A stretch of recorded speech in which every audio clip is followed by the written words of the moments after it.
Explanation of laws of refraction. Refraction bye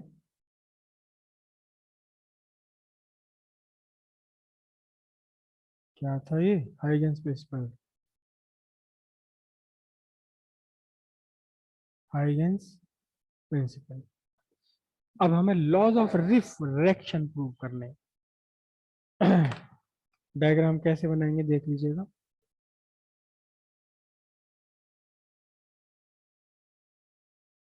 एक line आपने draw करी,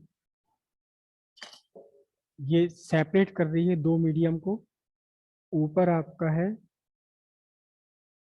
मीडियम वन, जिसे हम अपने मर्जी से ले रहे हैं रेयरर मीडियम।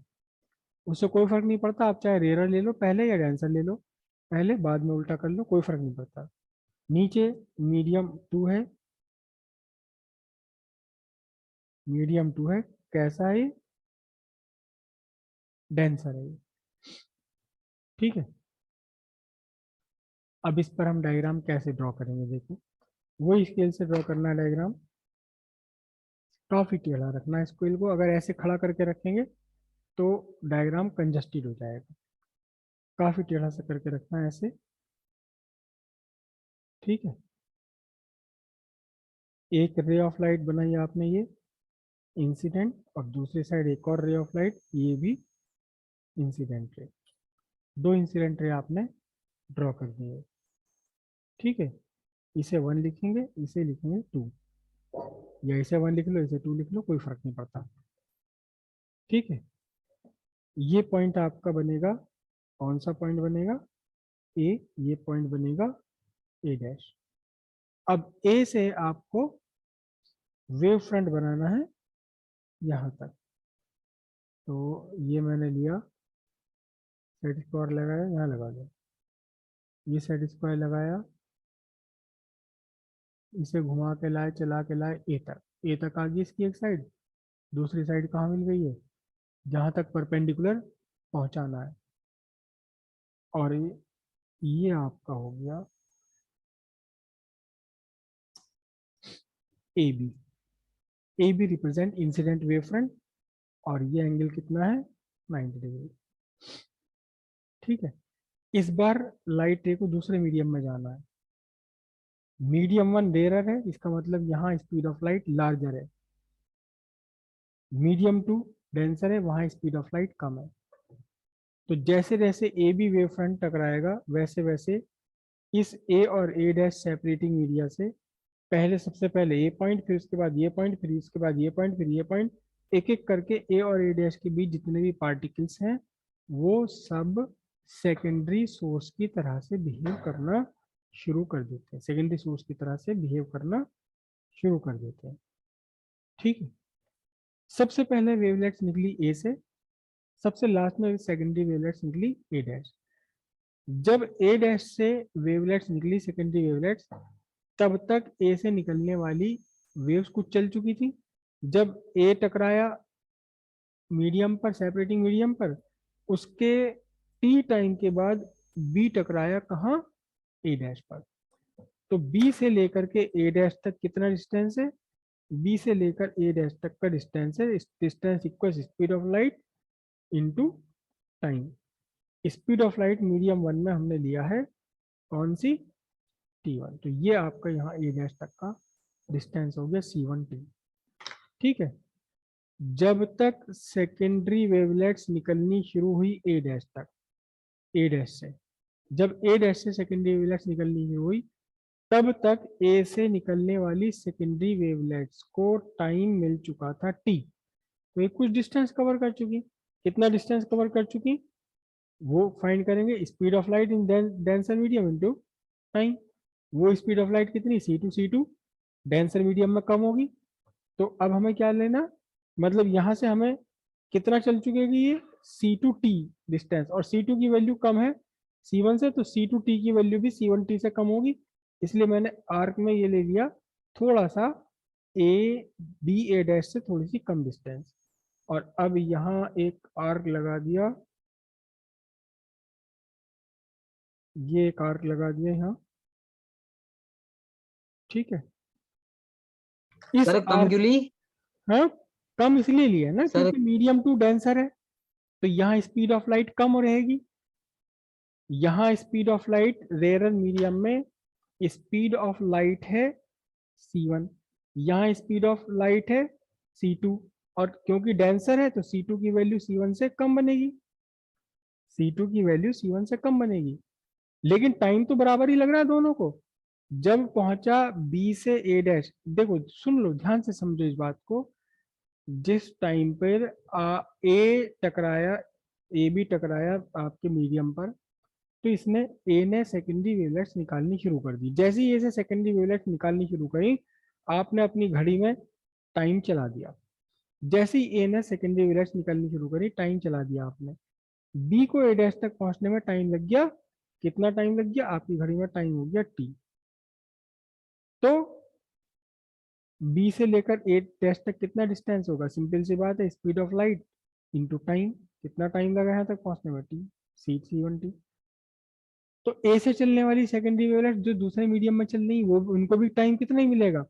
जैसे ही ए डैश से निकलने शुरू हुई सेकेंडरी वेवलेट, तब तक एक से चलने वाली सेकेंडरी वेवलेट कुछ डिस्टेंस कवर कर चुकी। कितना डिस्टेंस कवर चुकी, speed of light in second medium into time, c2t।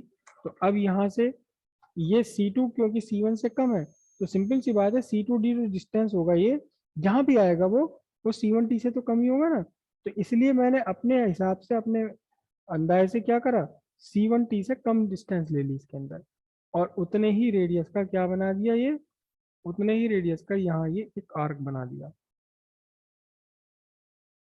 दिखा आर्क का भी है। अब इस आर्क पर जो टेंजेंट होगी वो ए डैश पर जानी चाहिए। तो क्या बनाएंगे हम, यहां से एक टेंजेंट बना देंगे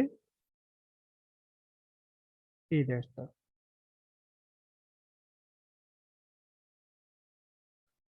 टेंजेंट का मतलब जस्ट टचिंग वाली। चलो मैं यहाँ ले लूँ ताकि क्लियरली विजिबल हो, ये ए डैश पर, और यहाँ ये जस्ट टच, जस्ट टच।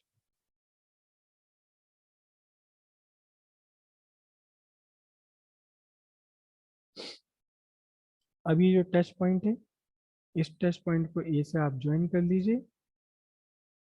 ये आपकी बन गई रिफ्रैक्टेड रे इनटू द अदर मीडियम। और दूसरी रिफ्रैक्टेड रे ए से लेनी है, तो आपको पैरेलल ड्रॉ करनी पड़ेगी। पैरेलल कैसे ड्रॉ करते हैं, पैरेलल ड्रॉ करने के लिए आप सेट स्क्वायर की हेल्प लीजिए। ये आपने यहाँ मिला दिया, सेट स्क्वायर को लाइन से मिला दिया, ठीक है। और स्केल कहाँ रखूँ, तो गड़बड़ कर दिया ना।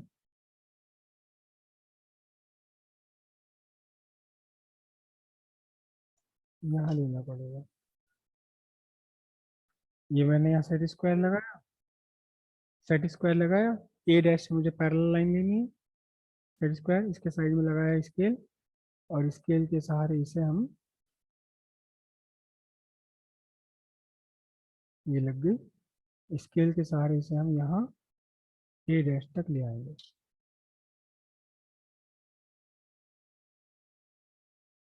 ये दोनों आपकी रिफ्लेक्टेड रे बन गई, ठीक है। पॉइंट ऑफ इंसिडेंस पर आपने एक परपेंडिकुलर ड्रॉ करना है। परपेंडिकुलर कैसे ड्रॉ करना है, सेट स्क्वायर से कर लेते हैं। ये लग गया सेट स्क्वायर, और ये नॉर्मल एन, एंगल आई। ऐसे रिफ्लेक्टेड रे पर भी करना है। सेट स्क्वायर लगाया आपने, और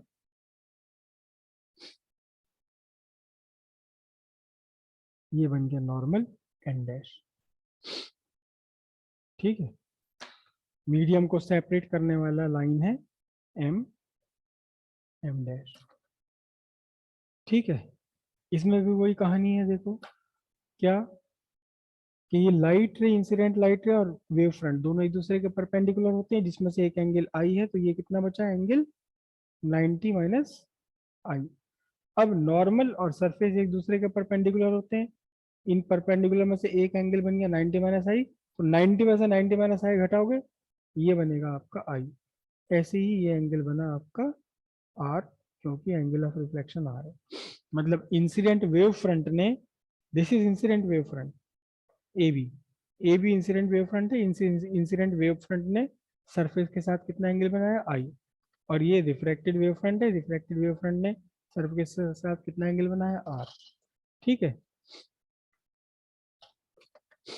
अब देखो जरा, पहला रूल तो यहाँ से सीधे सीधे प्रूव हो रहा है। क्यों? क्योंकि इंसिडेंट रे, रिफ्रैक्टेड रे और नॉर्मल आपने एक ही पेज पे एक ही प्लेन पे बनाया, तो फर्स्ट लॉ प्रूव हो गया। तो पहले फर्स्ट लॉ ही लिख दीजिए, पहले फर्स्ट लॉ ही लिख लेते हैं हम। सिंस इंसिडेंट रे, रिफ्रैक्टेड रे and the normal at the point of incidence are drawn on the same page. Hence, all the three lie in same plane. एक ही प्लेन में। प्रूव हो गया कौन सा? First law. Second law, sine i upon sine r constant. देखिए ये distance आपकी C1t है, और दूसरे मीडियम में कितना डिस्टेंस, जब ए डैश से सेकेंडरी वेवलेट्स निकलनी शुरू हुई तब तक ए से चलने वाली सेकेंडरी वेवलेट्स को टी टाइम मिल चुका था। क्यों? क्योंकि जब ए से ए टकराया, वेव फ्रंट ए पर टकराया, उससे टी टाइम के बाद टकराया बी ए डैश पर। तो जब ए डैश से निकलनी शुरू हुई वेव, उससे टी टाइम पहले से निकलनी शुरू हो चुकी है ए से वेव। तो ए से चलने वाली वेव्स को आगे बढ़ने के लिए टाइम मिल गया। कितना टाइम मिल गया? टी टाइम मिल गया। तो कितनी डिस्टेंस चलेंगी? Speed of light in second medium into time. तो ये डिस्टेंस आपका कितना निकल कर आएगा? ये पॉइंट आपका बनेगा जी B dash. This is wave front B dash. तो ये डिस्टेंस कितना आया आपका? ये डिस्टेंस आपका आया C2t। ठीक है, अब साइन आई ले लो इसमें आप। Triangle A B A dash, A B A dash, in triangle A B A dash sine i equals sine i, ये रहा आई। साइन आई होता है opposite side upon hypotenuse. Opposite side कितना है? बी ए डैश, हाइपोटेन्यूज कितना है? ए A dash. तो sine i बना B A dash by A A dash. उसके बाद दूसरा ट्राइंगल ले लो यहाँ, तो यहाँ से साइन आर कितना बनेगा? Opposite side C2t A B upon hypotenuse, इसका भी हाइपोटेन्यूज एक ही आ रहा है ए ए डैश। तो यहाँ से इन ट्राइंगल कौन सा है ये? A dash B dash A, A dash B dash A, sine r equals opposite side A B dash divide A A dash. दोनों को अगर हम यहाँ डिवाइड कर दें तो sine i by sine r कितना होगा? ए डैश कैंसिल हो जाएगा इसमें से, आई वाले में से क्या बनेगा? बी ए डैश, ये क्या बनेगा? A B dash. अब बी ए डैश कितना है देखना जरा, बी ए डैश कितना है? बी से लेकर के ए डैश कितना है? C1t। और ए बी डैश कितना है? C2t। तो बी से ए डैश तक कितना है? C1t, और ये कितना है? C2t। तो सिंपली क्या बचा? C1 and C2। Since C1 and C2 are constant, hence C1 by hence constant which is equals to refractive index। C1 by C2 refractive index है, तो यहाँ हटा दीजिए। क्या बचा आपका? आपके लिए बचा sine i upon sine r equals a constant which constant is eventually equal to refractive index. और ये क्या प्रूव हो गया आपका? ये आपका प्रूव हो गया सेकेंड लॉ ऑफ रिफ्लेक्शन। क्या है second law of reflection? The ratio of sine of angle of incidence and the sine of angle of reflection has a constant which is equals to refractive index of second medium with respect to first medium। ये refractive index of denser medium, refractive index of denser with respect to rare medium. Second law यहाँ से prove हो गया। हालांकि इस proof में भी इस बात का कोई एक्सप्लेनेशन नहीं है कि A dash B dash refracted wave front क्यों है। सीधी सीधी बात है कि जब ए से बी डैश तक पहुंची तो ये वाला वेव फ्रंट यहाँ जाके टकराएगा, यहाँ से कम डिस्टेंस चल रहा है तो जल्दी पहुंच जाएंगी, लेकिन ए पहले शुरू हो गया था, यही वाला बाद में जाके टकराया, तो इस पॉइंट से धीरे धीरे बाद में निकलनी शुरू हुई, धीरे नहीं बाद में निकलनी शुरू हुई। उसके बाद इस पॉइंट से, उसके बाद इस पॉइंट से, उसके बाद इस पॉइंट से, उसके बाद इस पॉइंट से, उसके बाद यहाँ से। और जो ए डैश है उन्हें तो अभी चलना ही नहीं है, वो तो अब चल शुरुआत कर रही है, इसलिए A dash B dash secondary, A dash B dash is the refracted wave front. हालांकि इसका एक मैथमेटिकल एक्सप्लेनेशन होता है, एक उसमें ये सारी कहानी नहीं बतानी पड़ती मुझे, सीधे सीधे अपने आप ही निकल कर आता है कि ए डैश बी डैश हाँ वास्तव में रिफ्रैक्टेड वेव फ्रंट है। क्यों? क्योंकि आप कोई भी पॉइंट ले लो, यहाँ से निकल के सेकेंडरी वेवलेट भले ही वो एक के बाद आगे पीछे निकल रही है, लेकिन वो सब पहुंचेंगी ए डैश बी डैश पर एक साथ ही, एक साथ पहुंचेंगे। That's why A dash B dash is the refracted wave front. और ये इसका मैथमेटिक्स हो गया। उसमें ये सिमिलर ट्राइंगल्स या इस तरह की चीजें हम नहीं करते, वो अलग तरीका होता है, उसमें अपने आप निकल कर आ जाता C1/C2। ये sine r upon sine r equal C1/C2 अपने आप आ जाता है उसके अंदर, वो मैं कराता नहीं हूँ एक्चुअली। एक वेरिएशन और आ जाता है एग्जाम में। अभी हमने इंसिडेंस कराया रेयर से, रिफ्रैक्शन कहाँ कराया? डेंसर में, है ना। तो अगर आपके एग्जाम में आ जाए कि डेंसर से रेयर में एक्सप्लेन करो, तो सिंपल सी बात है, जितना भी डिस्टेंस आपने ये लिया है इससे ज्यादा डिस्टेंस का आर्क लगा लोगे आप, अपने आप बाकी सारी चीजें हो जाएंगी। अभी तो क्योंकि रेयर से डेंसर में गए तो रेयर में स्पीड ऑफ लाइट ज्यादा है, C1t लार्जर है, और डेंसर में गया, डेंसर में स्पीड ऑफ लाइट कम है, तो मैंने छोटी डिस्टेंस ले ली, अपनी मर्जी से ले लिया था। देखो मैंने क्या करा था, सिंपल सी बात है, यहाँ से यहाँ तक की डिस्टेंस ले ली थी थोड़ी सी कम इससे, क्योंकि हमें एग्जैक्ट सब कुछ तो बनाना नहीं है, उसी रेडियस का मैंने बना लिया। लेकिन अगर आपका रिफ्रैक्शन हो डेंसर से रेयर में, तो जितनी C1t आ रही है उससे ज्यादा ले लोगे ये वाली, अपने आप सारी फिगर ठीक बनती चली जाएगी। जब डेंसर से रेयर में जाएगी तो स्पीड ऑफ लाइट बढ़ जाएगी, यहाँ C2 की वैल्यू C1 से ग्रेटर होगी, और फिर ये थोड़ा सा बड़ा आर्क लेना पड़ेगा, तब ये जो आर्क है ना आपका, ये बिल्कुल यहाँ आकर के बैठेगा, बिल्कुल यहाँ बनेगा ये, और तब उसको आप ज्वाइन करोगे, रिफ्रैक्टेड वेव फ्रंट आपको मिल जाएगा। कल आप सब जो चार हैं मुझे बना के दिखाना डायग्राम, सिर्फ डायग्राम बना के दिखाना डेंसर से रेयर मीडियम वाला, क्योंकि दोनों ही इंपॉर्टेंट है, दोनों इक्वली इंपॉर्टेंट है। कभी ये आता है और कभी लिखा हुआ आ जाता है डेंसर टू रेयर। अगर कुछ भी लिखा हुआ नहीं आ रहा क्वेश्चन में कि रेयर से डेंसर वाइज बताओ, प्रूव करो ऐसे, तो आप ये डायग्राम बना दीजिए, ये प्रूव कर दीजिए, मीडियम वन रेयर मीडियम और मीडियम टू को डेंसर मीडियम लेकर लेते हुए।